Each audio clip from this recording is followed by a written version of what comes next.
అదే కాకుండా ఇంకో సైకో ఉన్నాడు జగన్ రెడ్డి కూడా రెచ్చగొట్టి మాట్లాడుతున్నారు. రపరపాలు అంటాడు.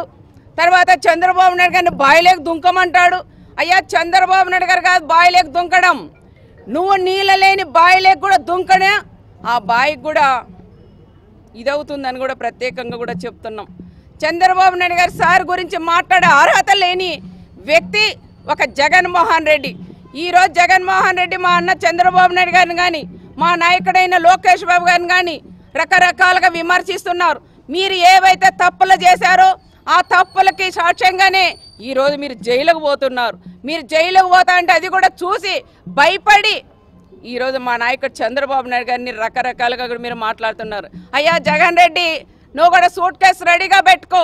నువ్వు కూడా తొందరగానే మీలాంటి పెద్ద పెద్ద చేపలు కూడా మళ్ళీ మీరు కూడా జైలుకు పోయే పరిస్థితులు కూడా ఉన్నాయని ప్రత్యేకంగా మీకు చెప్తున్నాం. ఏ రకంగా మమ్మల్ని అరెస్ట్ చేస్తారని భయపడి జనంలోకి వచ్చి రెచ్చగొట్టి మాట్లాడి హెలికాప్టర్లో రావడం, జనాలందరినీ కూడా ఏదో జనాలు రాకపోయినా వచ్చినట్లు కూడా సృష్టిస్తున్నారు.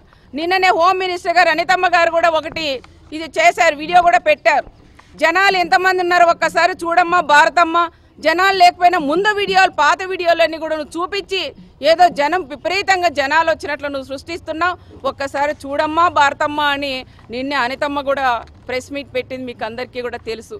ఇలాంటి నాయకుడు మన రాష్ట్రానికి వద్దు అని చెంపదెబ్బ కొట్టే 11 సీట్లు ఇచ్చారు. నెక్స్ట్ మళ్ళీ 2029లో ఆ 11 కూడా రావు, 0 వస్తుందని విషయం మీరు గుర్తించాలని ప్రత్యేకంగా కూడా చెప్తున్నాం. మళ్ళీ మేము వస్తున్నాం, మళ్ళీ ఖబర్దార్ మేము చూసుకుంటామని ప్రతి ఒక్క చిన్నోడి నుంచి పెద్దోడి దాకా వైఎస్ఆర్ వాళ్ళు మాట్లాడడం అది కరెక్ట్ కాదయ్యా.